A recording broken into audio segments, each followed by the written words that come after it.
Kulandana nyota wa Fountain Gate FC, nataka tuzungumze mechi ambayo imetamatika ligi kuu ya Tanzania bara wakipoteza mbele ya Simba Sport Club. Mambo poa kabisa. Poleni kwa mchezo. Asante sana.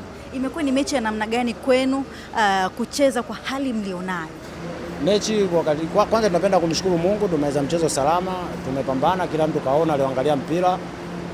Mchezo ulikuwa mgumu kwa sababu tumecheza na timu kubwa, timu ina mashabiki wengi, lakini sisi tumejitahidi kwa kadri ya uwezo wetu na tumepata matokeo hayo yaliyotokea basi.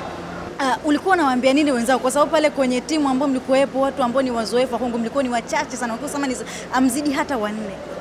Kikubwa kunaongea tupambane kwa sababu mchezo wa maisha, kila mchezo kwanza mchezaji mmoja mmoja, pili wa timu kwa ujumla, tupambane tuitetee nembo ya timu, na pia tumecheza kwa kadri ya uwezo wetu, kiangalia sisi tuko pungufu, tumepambana na matokeo yalotokea kila mtu ameona, sio kama tumefungwa kwa sababu tumecheza vibaya, hapana.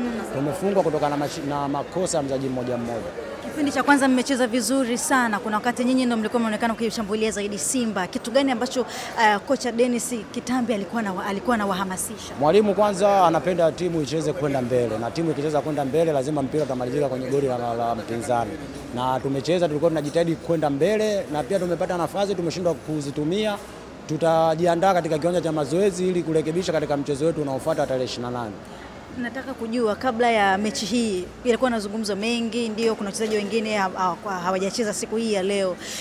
Mlikuwa mnahamasishana vipi, kwa sababu mlikuwa mnakuja katika mechi ngumu ambayo inahitaji zaidi ya alama 3, lakini pia kuangalia na hali yenu pia ilikuwa ni vigumu zaidi? Kama sisi wachezaji tumejiandaa kwa ajili ya kupambania nembo ya timu. Ukiangalia tulikuwa chache, na kama mtu wachache inabidi mshikane wote, la kwenu liwe moja, mmalize salama michezo iliyokuwepo mpaka wenzetu watakapotimia, tumalizie ligi. Na pia kila mtu kaona tulipopambana, kikubwa tu kuangalia michezo inayofuata mbele yetu tupate matokeo mazuri. Kwa ukiambao umchague man of the match kwa timu yako, utamchagua nani? Golikipa kacheza vizuri, ametusaidia sana. Kwa bila golikipa leo mazuri. Ulikuwa unaona hapa mpira. Wakati mafuriko alikuwa ni makubwa.